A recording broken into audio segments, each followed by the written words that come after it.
इतने बड़े शिव के भक्त थे, इतने बड़े शंकर के भक्त थे कि शिव की आराधना में 24 घंटे लगे रहते थे। जैसे प्रहलाद भगवान नारायण की आराधना में लगे रहते थे, श्रीमन नारायण ओम नमो भगवते वासुदेवाय, नारायण नारायण भगवान का नाम 12 अक्षर मंत्र का उच्चारण प्रहलाद किया करते थे, ध्रुव किया करते थे। ऐसे ही प्रहलाद के पुत्र विरोचन भगवान शंकर की आराधना में लगे रहते थे। भगवान शिव की स्तुति करना, शंकर का भजन करना, शिव को एक लोटा जल चढ़ाना, शंकर की स्तुति में डूबे रहे।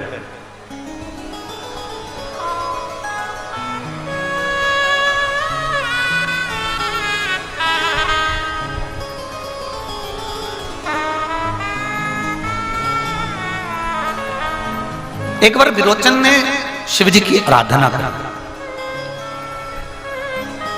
और विरोचन की जो धर्मपत्नी थी विशालाक्षी, विरोचन की धर्मपत्नी विशालाक्षी वो भी शिव की आराधना में डूबने वाली। देखिए, अगर कुछ मिल रहा है आपको इस संसार में आने के बाद, आपको अगर मकान मिला है रहने के लिए, आपको अगर अच्छा पति मिला है, आपको अगर अच्छी पत्नी मिली है, आपको अच्छे बच्चे मिले हैं, आपकी बेटी बेटा अच्छे हैं, आपका दामाद अच्छा मिला है, आपका परिवार अच्छा मिला है, आपके भाई बंधु सखा रिश्तेदार अच्छे हैं, आपका मोहल्ला अच्छा है, आपके कुटुंब परिवार वाले अच्छे हैं, तो समझ लेना कि तुमने पूर्व समय में कोई शंकर जी की आराधना करी होगी जो आज तुमको मिल रहा है।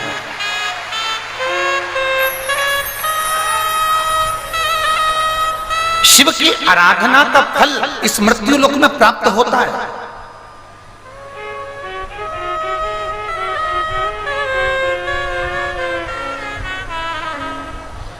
आप बस उसकी आराधना में जब लीन हो तो उसमें एक अविरल भक्ति का संचार होना चाहिए आपके भीतर, एक अविरल भक्ति का संचार। दिखावा नहीं करना। शंकर जी को कभी भी जल चढ़ाने जाना तो किसी को दिखा के मत जाओ कि लोग हमें देखेंगे तो हम जल चढ़ाएंगे। मंदिर में मैं झाड़ू जब लगाऊंगी जब मुझे लोग देख रहे होंगे, मंदिर में पोछा जब लगाऊंगी जब मुझे लोग देख रहे होंगे। ना, कोई देखे चाहे ना देखे, हमारा काम है जल चढ़ाना। कोई देखे ना देखे, हमारा काम है झाड़ू लगाना। कोई देखे ना देखे, हमारा काम है पोछा लगाना। ये हमारा कर्तव्य है, ये हमारा कर्तव्य।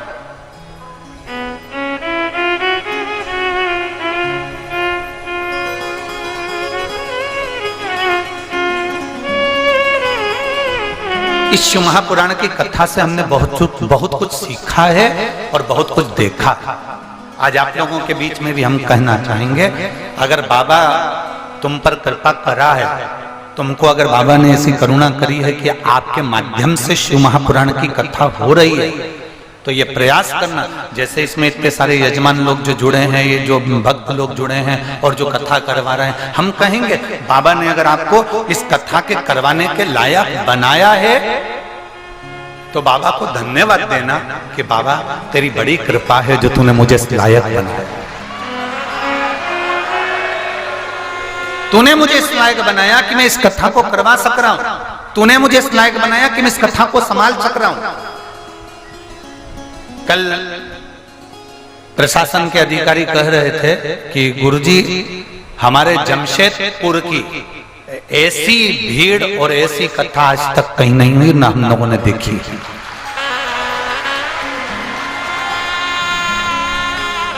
उनका एक शब्द था कि गुरुजी 1 किलोमीटर दूर गाड़ियों को रोक दिया तो भी किसी महिला और किसी पुरुष के चेहरे पर सल नहीं था। नहीं तो हमारे यहाँ की माताएं तो वो मॉल में भी जाती है तो पहले गाड़ी से सामने उतरती है, तब मॉल में घुसती है, तब गाड़ी दूसरी जगह पार्किंग में जाती है। हमारे यहाँ की माताएं तो पार्किंग में गाड़ी बाद में भेजती है, पहले मॉल के सामने दुकान के सामने उतरती है और दुकान से भी उतर जाती है। तो वहां से अगर दुकान दूर है किसी सुनार की, किसी सामान की, तो रिक्शे में बैठकर वहां तक जाती है और रिक्शे वाले से कहती और आगे ले, और आगे ले, और आगे ले, और दुकान तक उतरती है, तब पैसे देती, नहीं तो देती नहीं। पर पहली कथा ऐसी देखी है जिसमें किसी माता के चेहरे पर, किसी भाई के चेहरे पर सल नहीं, लोग आराम से भगवान का नाम लेकर चले जा रहे हैं और शिव पुराण तक पहुंच रहे हैं। ये जमशेदपुर, ये झारखंड है, ये एक आनंद का विषय है। हमने उनसे कहा देखिए ये आपको लगता है कि ये कथा के भक्त हैं, हम कहते हैं ये कथा के भक्त नहीं है, ये तो देवाधिदेव महादेव के परिवार के सदस्य हैं, इसलिए अपने परिवार से मिलने के लिए।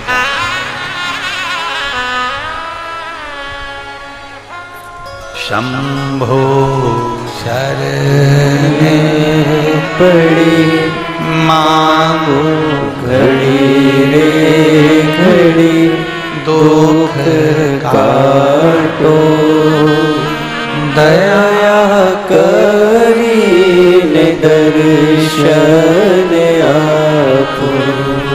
शंभो शरण पड़ी मांगो घड़ी रे घड़ी दुख काटो दया करी ने दर्शन आपो। वो शिव है वो घड़ी।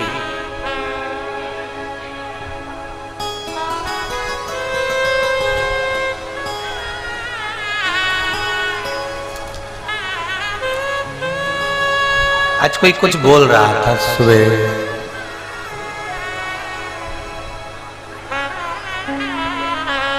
अभी लोग कौन कौन सा डे मना रहे हैं।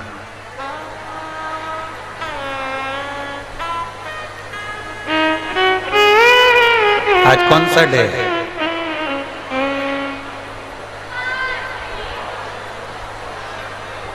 कौन सा है?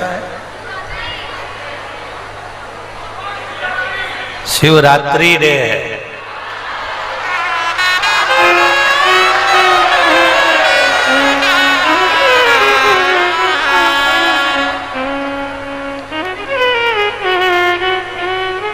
और छोरा छोरी कहें कि प्रॉमिस,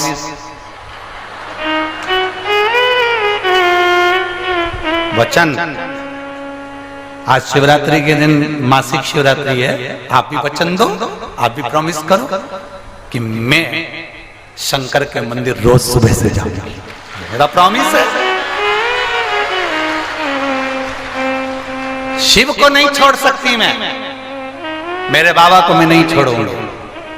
और जिसने ये संकल्प कर लिया कि मैं मेरे बाबा को नहीं छोड़ सकती, लोग कितनी भी बुराई करें, लोग कितनी भी निंदा करें, लोग कितना भी अपशब्द करें, शंकर की निंदा करने वाले, शिव महापुराण की निंदा करने वाले, शंकर के लिए अपशब्द कहने वाले बहुत। ये समिति के लोग जो कथा करवा रहे हैं, जब यहाँ सीहोर में कोई भी कथा लेने के लिए जब आता है तो पहले उनको एक शब्द कहा जाता है कि अपने कानों को हाथी के कान जैसा बड़ा रखना पड़ेगा और अपनी नाक को सूंड हाथी की सूंड जैसा नीचे लटका के चलना पड़ेगा तो कथा करवा सकते। क्योंकि ट्रेन का जो इंजन होता है ना, पूरे डब्बे काले नहीं होते, केवल वो इंजन ही कोयले के कारण काला होता है। इसलिए जो आगे होता है उसको बहुत सुनना पड़ता है, इसलिए बड़े कान रखो, बड़े बहुत सावधानी रखना पड़ता है। ये समुद्र मंथन में कितने रत्न निकले थे? 14। उन समुद्र मंथन में 14 रत्न में से एक रत्न था ऐरावत हाथी। अब इसको रत्न की गिनती में क्यों दे दिया? क्योंकि इसमें एक रत्न में, इसको समझने वाला विषय। इसको रत्न इसलिए कहा गया क्योंकि हाथी के कान कैसे होते हैं? जम के बोले बड़े। हाथी के कान बंद होते हैं क्या? नहीं। कैसे होते हैं? खुले। 14 रत्न में से एक रत्न है हाथी ऐरावत, कि अपने कानों को अपनी निंदा सुनने के लिए खोल कर रखना। दुनिया किताबी के हाथी को कोई फर्क नहीं पड़ता, अलमस्त होके हिलता डुलता चलता, तो तुम भी चलो। 14 रत्न में से एक रत्न ऐरावत हाथी को लिया गया। तो समझने वाली बात है कि ऐरावत हाथी को क्यों लिया गया? कान कितने बड़े बड़े, सुनने में, और उसको कोई फर्क पड़ता है क्या? नहीं। हाथी की सूंड कान लटकी रहती है नीचे। हाथी की सूंड इसलिए लटकी रहती है कि कुछ भी उसको मिलता है। हाथी की सूंड में कोई केला दे दो वो खा जाएगा, हाथी की सूंड में आप फल दे दो वो खा जाएगा, और हाथी की सूंड में आप पैसा दे दो खाएगा। हाथी का बैंक बैलेंस है, किसी बैंक में खाता है, हाथी की जेब है, तो हाथी पैसे का क्या करता है? सूंड में लेने के बाद ऊपर जो बैठा रहता है उसको दे देता है। समझ में आ रही है? हाथी का ना बैंक बैलेंस है, हाथी की जेब नहीं है, ना उसके कपड़े में जेब है, ना बैंक बैलेंस है। केला दोगे खाएगा, फल दोगे खाएगा, रोटी दोगे खाएगा, पर पैसा दिया तो सूंड हिलाता ऊपर दे देता है। तो हाथी से ये सीखने वाली बात है कि तुम्हारे पास में खाने जितना अगर मिल जाए तो पेट भर कर खाना, पर कोई ज्यादा रुपया तुम्हारे पास में आ जाए तो ऊपर वाले की सेवा में लगा देना। बस ये हाथी हमें सिखा। ऐरावत हाथी का तीसरा गुण कि आया तो ऊपर वाले की सेवा में सत्कर्म में लगा। अब हाथी का तीसरा गुण देखिए, हाथी जब चलता है तो मोहल्ले के कुत्ते जम के बोलो भौंकते। हाथी उनको पलट के देखता है, उनके पीछे भागता है? नहीं, क्योंकि हाथी को मालूम है कुत्ते ही भौंकते हैं। इंसान को कभी भौंकते हुए देखा? नहीं। कौन भौंकेगा? कुत्ता। तो हाथी जब चलता है तो इतनी मस्ती में चलता है कि उसको मालूम है कि ये सारे कुत्ते मुझे भौंकेंगे और मुझे पलट के नहीं देखना, मुझे चलते जाना, तो मैं पार हो जाऊंगा। ये ऐरावत हाथी के 14 रत्न में से निकले हुए वो मंथन में निकला हुआ एक ऐरावत हाथी हमको ज्ञान देता है कि मस्त होकर चलो, हो आनंद में चलो। और हाथी को देखते देखते चलना कि हाथी कितना मस्त होकर चलता है। आग लगे बस किसी को नहीं देखता, वो तो बढ़िया सूंड हिलाता, वो तो जो केला दे बस वहीं देखे, बाकी को देखता भी नहीं, तुमको भी नहीं देखे जाओ।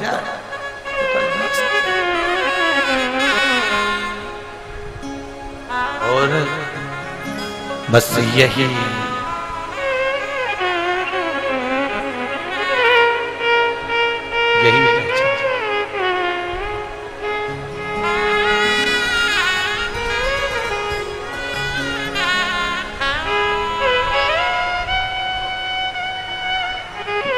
इसी को हमको जानना है। इसलिए वो कहते हैं ना, शिव शंकर को जिसने पूजा उसका ही उद्धार हुआ। शिव शंकर को जिसने उसका ही उद्धार हुआ। अंतकाल उसका बेड़ा पार हुआ। भोलेनाथ की सेवा करो, ध्यान चरणों में उसके धरो। बस ये बुद्धि बनाकर चलो। शिव शंकर को जिसने पूजा उसका बेड़ा पार हुआ। अंत काल के भवसागर से उसका बेड़ा पार हुआ। भोलेनाथ की सेवा करो, ध्यान चरणों में उसके धरो। भोलेनाथ की सेवा करो, ध्यान चरणों में उसके धरो। जितना बन सकता है उसकी सेवा में दिन रात लगे रहो, तल्लीनता में। एक महिला ने एक पत्र लिखा है,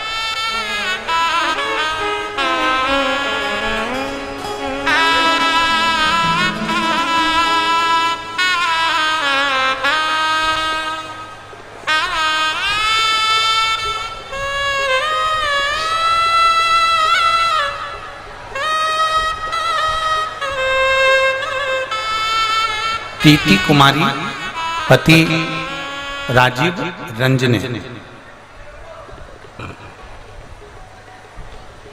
अड़मा जिला गया बिहार। कहीं बैठी हैं? अडमा गया बिहार। मेरा नाम है प्रीति कुमारी, पति का नाम है राजीव रंजन। कहीं बैठी हो तो हाथ हिला सकती हैं। इधर लेफ्ट में है। अच्छा, कैमरे वालों से निवेदन है आप जरूर कैच करें और उनको दिखाएं। बच्चा लाई है क्या साथ में? दिख रहा है कैमरे में? लाई है बच्चा? लाई है? लिया। अगर बच्चा लाई हो तो लिया। गुरुदेव,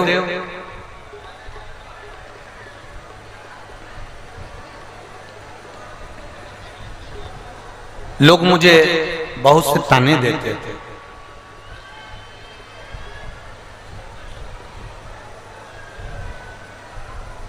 आठ वर्ष मेरी एक लड़की है, 8 वर्ष की हो गई है। गुरुदेव, बेटी होने के बाद में लोग कहते थे कि तेरे को पुत्र नहीं होगा। जिंदगी में इतने ताने सुने हैं ना गुरुदेव, इतना अपशब्द कहा गया है। शायद लड़की की जो जिंदगी होती है ना, उसमें सुनना ही पड़ता है। गुरुदेव, जब मेरी बेटी 8 वर्ष की हो गई और मेरे घर में संतान में पुत्र नहीं है, आज भी दुनिया के लोग पुत्र को ही प्रथम मानते हैं, बेटी से उनको कोई मतलब नहीं होता। गुरुदेव, इतनी रोती थी मैं। एक दिन आपकी कथा सुनी और भोलेनाथ जी के मंदिर में जाकर इतनी रोई, बाबा क्या बेटे का होना जरूरी है? और अगर बेटे का होना जरूरी है बाबा, तो तू मेरी गोदी में एक पुत्र दे दे, नहीं तो ये दुनिया के लोग मुझे जीने ना देंगे। बाबा ऐसी कृपा करी मेरे बाबा ने, और मैंने सफेद आंकड़े की जड़ का प्रयोग करा और बाबा की कृपा से 23/9/2022 को मेरे घर में बेटे ने जन्म लिया। मैं बाबा को यहाँ धन्यवाद देने के लिए आया। शिव तत्व ओघड़ी शंभु इसी को कर, और तेरी कृपा बिना न हिले।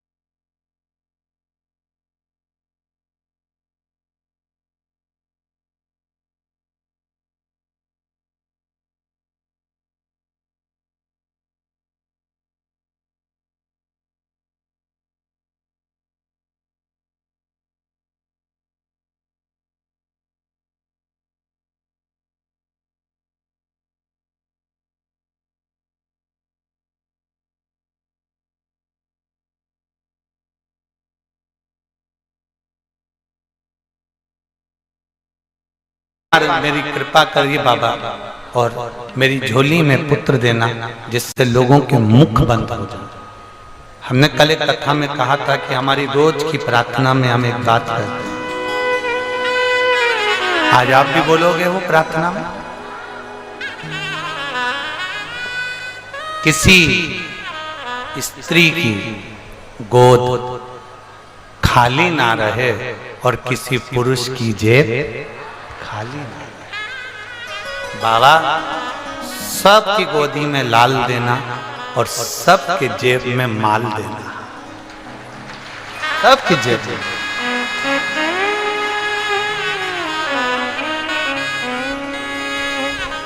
और खाली ना जाता कोई दर से तुम्हारे, खाली न जाता कोई दर से तुम्हारे, मैं भी खड़ी हूँ नंदी बाहे फसाए, अपने हृदय से लगा लो लगा लो गिरा जा रहा हो उठा लो उठा भोले अपने दर से अब तो न टालो गिरी जा रही हो उठा उठा लो उठा उससे प्रार्थना करो। प्रत्येक नारी की गोद में, स्त्री की गोद में डाल देना और प्रत्येक पुरुष की जेब में उसके कोई पुरुष खाली ना रहे। कोई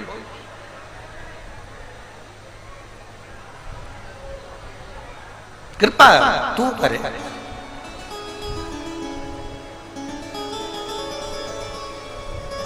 प्रहलाद नारायण के उपासक थे और उनका बेटा विरोचन शिव का उपासक था।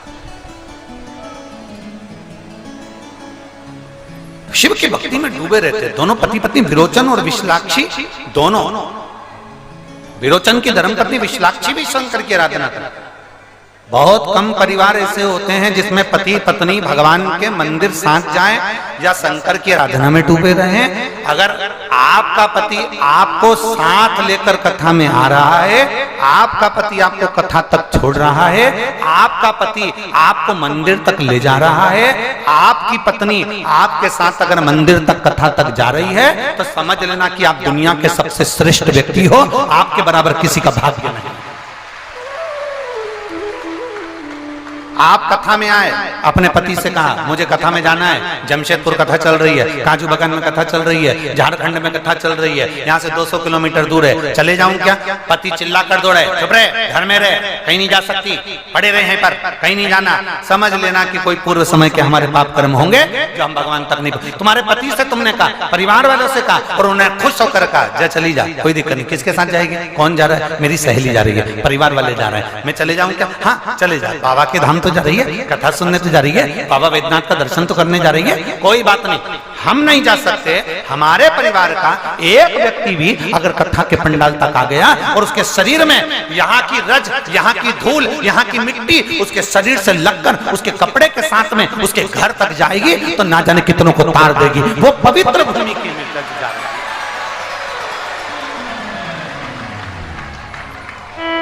हम नहीं जा सकते, कोई गया तो है ना।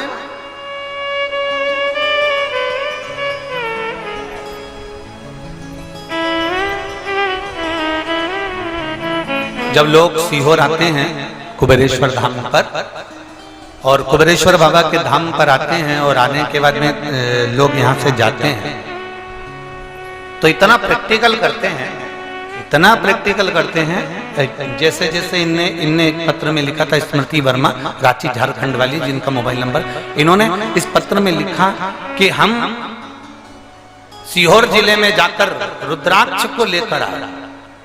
हमारा विश्वास नहीं था, भरोसा नहीं था, पर हमने रुद्राक्ष और वहां का जल लेकर आकर हमने उसको देना चालू करा और विश्वास नहीं था क्या कैंसर भी समाप्त हो सकता है।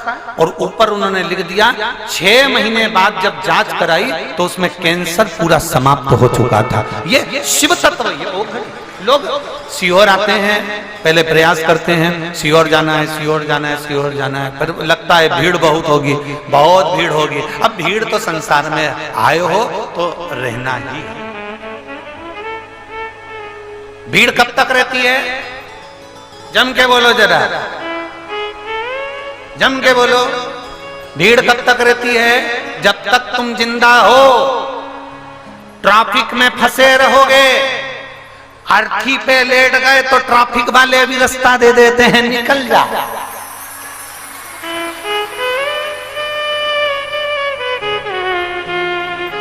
तुम गाड़ी से चल रहे हो, 4-5 गाड़ियां भोड़ भोड़ करके जा रही हो और पीछे से राम नाम सत्य है, राम नाम सत्य है। जो आवाज आई गाड़ी वालों ने तुरंत रास्ता दे दिया और तुम जिंदा थे और भुड़ भुड़ करके आ रहे हो। कोई रास्ता देगा तुमको? अरे जम के तो बोलो जरा। नहीं, जिंदा हो तब तक ट्रैफिक में फंसे रहोगे, चाहे घर का ट्रैफिक हो, परिवार का ट्रैफिक हो, संसार का ट्रैफिक हो, इसमें फंसे रहना है और अपनी गाड़ी में हारन लगा रहा श्री शिवाय नमस्तुभ्यम का और धीरे धीरे धीरे धीरे करके निकल जाना। मरने के बाद कोई ट्रैफिक में नहीं फंसता, डायरेक्ट रास्ता दिया जाता है, जा जा राम नाम सत्य है, जा, कोई नहीं रोकता। बड़ी बड़ी गाड़ियां भी साइड हो जाती हैं, कितनी भी भीड़ लगी हो वो भी एकांत में हो जाती है। अरे मर गया, अरे अर्थी जा रही है, जान दो जान दो, और मुर्दे को लोग बाहर कर देते हैं। तो घबराना नहीं कि भीड़ है, हम क्या करेंगे। हमारा तो निवेदन है 7 मार्च से 13 मार्च तक सीहोर कुबरेश्वर धाम पर रुद्राक्ष महोत्सव होने जा रहा है। रुद्राक्ष वितरण नहीं होगा, पर बाबा की भूमि पर कंकर शंकर की धरा पर 12 ज्योतिर्लिंग के बीच में बैठकर शिव महापुराण की कथा 7 दिन सुनो और बाबा के उस आनंद को पाकर अपने जीवन को सार्थक बनाओ। जिंदा हो तब तक ट्रैफिक में फंसोगे, मरने के बाद कोई ट्रैफिक में नहीं फंसता। जिंदा हो तो ट्रैफिक में फंसे हो, घर के, परिवार के, बेटा के, बेटी के, नाते के, रिश्ते के, मायरा बनना, शादी करना, ब्याह करना, ये करना, वो करना, सब्जी लाना, भाजी लाना, दूध लाना, ये लाना, वो लाना, और जब जैसे ही निपट गए तो तुमको कौन जगा के खाएगा। दूध की थैली लिया, दूध की थैली।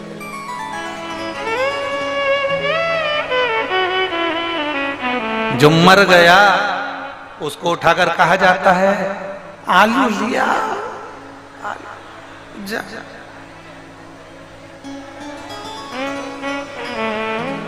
मरे हुए व्यक्ति को उठाकर कहा जाता है लिट्टी चोखा खाओगे। मरा हुआ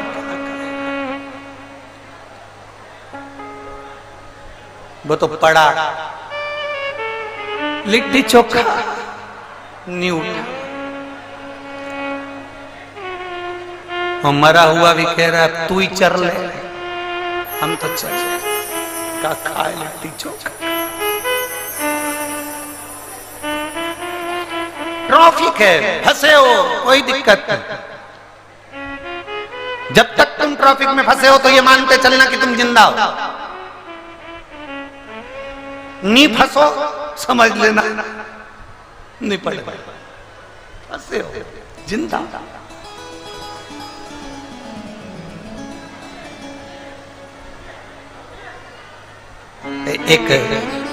एक लड़की थी, वो भगवान से रोज प्रार्थना करती थी, भगवान बाबा, ओ बाबा, बाबा मेरी जहां शादी हो ना मेरी सास जरूर मिले। उससे कई लोगों ने पूछा कि तो लोग कहते हैं कि जहां शादी हो वहां सास नहीं मिले और तू कहती है सास मिले। तो लड़की कहती थी नहीं मिलेगी तो मैं लड़ूंगी किससे। सब लड़कियां लड़ती हैं, मुझे लड़ने वाली सास नहीं मिलेगी तो मैं कितनी दुखी हो जाऊं।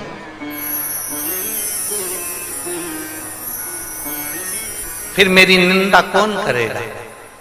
मुझे एकांत में ओटले पे बैठ के अपनी पड़ोसनों से मेरे को कोसेगा कौन। इसलिए भोलेनाथ मेरी जहां शादी हो मेरी सास जरूर मिले। पर भगवान भी तो उल्टा ही चलता है, जहां उसकी शादी हुई वहां सास ही नहीं मिली। जो ज्यादा आस लगा के बैठता है ना, मैं बहुत सुंदर हूं, इतना जोरदार लड़का मिलेगा मुझे, ऐसा सीए, इंजीनियर, डॉक्टर, ये वो, जो ज्यादा नाक लगा कर बैठते हैं उन्हीं को दारू कुट्टा मिलता। नाक तो लगा ही नहीं, एक बेवड़ा पकड़ गया तो नहीं लगा। और जो लड़का कहता है ना मुझे ये लड़की पसंद नहीं, मुझे ये लड़की पसंद नहीं, मुझे ये लड़की पसंद नहीं, मुझे ये लड़की पसंद नहीं, एक से बढ़कर एक रिश्तेदारों ने दिखाई। फिर आखिरी में खूब लड़ी मर्दानी वो तो फिर आखिरी में मिली, और ऐसी मिली जगदम्बा कि सुबह से शाम तक ये आरती गा रही है, अम्बे तू है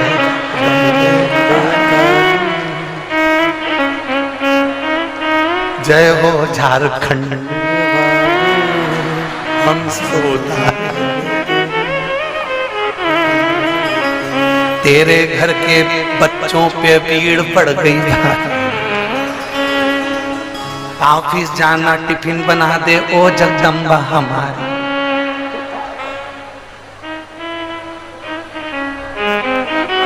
रोज आलू खिलाने वाली,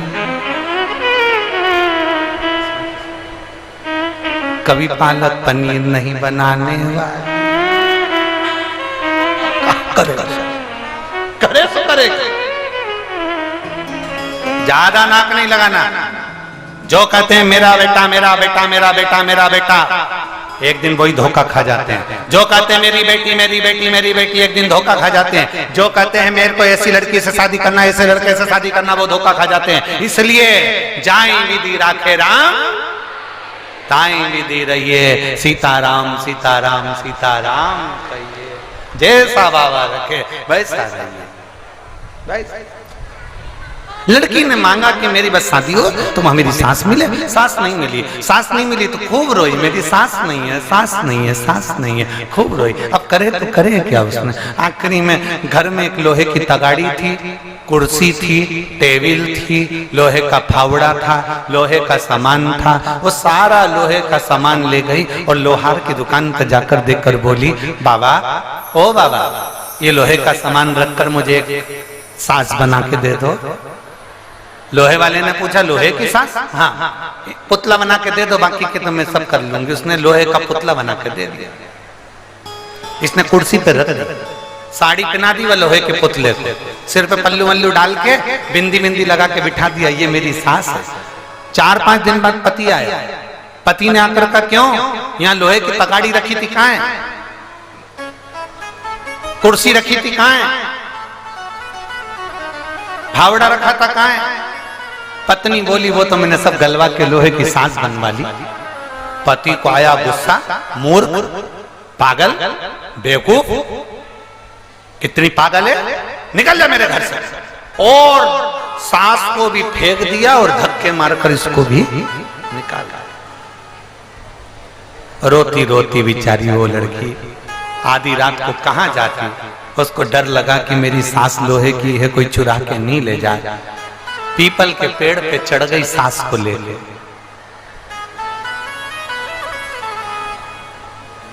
पीपल के पेड़ पे रात को सांस को लेके चढ़ गई। आधी रात को 2 बजे चोर आ गया। नीचे बैठे पीपल के पेड़ के नीचे सब अपना अपना हिस्सा कर रहे थे। इसको आ गई नींद, सांस टपक के जो सांस नीचे गिरी, सोने के सामान पर चोर समझे पुलिस वाले आए, सब भागे। इसकी नींद खुली, मेरी सांस जो नीचे उतरी तो देखा कि इतने सारे सोने पे मेरी सांस बैठी, इतने सारे। उसने पूरे कपड़े में सोना बांधा, सांस को बाजू में लिया और घर पे पहुंच के आवाज लगाई, सुनो सुनो सुनो। पति ने दरवाजा खोला, फिर आ गई तो इतने में पत्नी बोली अंदर तो आने तो देखो मेरी सास ने कितना सोना दिया। जो अंदर गई तो सोना सोना देखकर पति ने तुरंत कहा अंदर जा। अब जो अंदर लिया उसको 2 महीने में तो मकान, जमीन, गाड़ी, बंगला जोरदार। अब इसके यहाँ तो सब आ गया, पर जो पड़ोस में रहती थी उसकी नींद उड़ गई इसके चक्कर में। पड़ोसन ने इसके पास चाय पीने के बहाने गई और पूछा क्यों रही, तेरे यहाँ भी 2 महीने पहले तो कुछ भी नहीं था, तो इतना कैसे आ गया, इतना कैसे आ गया? उसने कहा मेरी सास नहीं थी तो मैंने सारा लोहे का सामान गलवा के सास बनवा ली, टेबल पे रखी थी। पति को गुस्सा आया, उसने मुझे बाहर फेंक दिया, सास को भी फेंक दिया। पीपल के पेड़ पे चढ़ गई, रात को सास नीचे गिरी, सोना ही सोना मिल गया। पड़ोसन ने मन में सोचा मेरी तो जिंदा बैठी।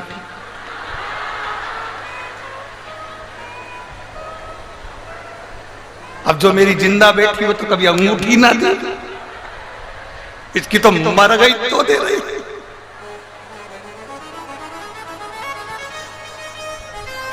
अभी ये भी